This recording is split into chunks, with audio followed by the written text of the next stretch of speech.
Si Emilio Aguinaldo ay isang Pilipinong lider ng rebolusyon at unang Pangulo ng Republika ng Pilipinas. Pinanganak siya noong 1869 sa Kawit, Cavite at nag-aral sa Universidad ng Santo Tomas. Noong 1876, nangunguna siya sa paghihimagsik laban sa mga mananakop na Espanyol bilang Pangulo ng Kilusang Katipunan sa Cavite. Noong 1878,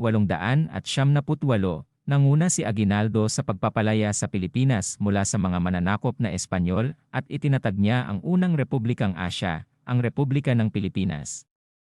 Ngunit noong 1879, pumasok ang mga Amerikano sa digmaan laban sa Pilipinas at naging kasapi ng hukbong Pilipino si Aguinaldo upang ipagtanggol ang kalayaan ng Pilipinas laban sa mga Amerikano.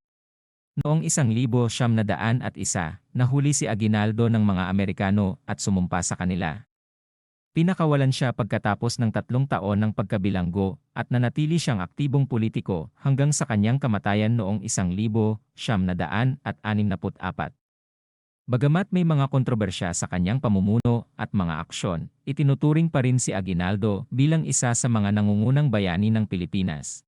Ano ang aral sa buhay ni Emilio Aguinaldo? Si Aguinaldo ay nagpakita ng pagsasakripisyo para sa kalayaan ng bansa.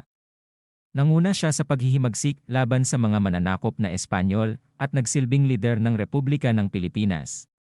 Kahit na nahuli at pinakawalan ng mga Amerikano, nanatiling aktibong politiko hanggang sa kanyang kamatayan at hindi sumuko sa kanyang mga paniniwala.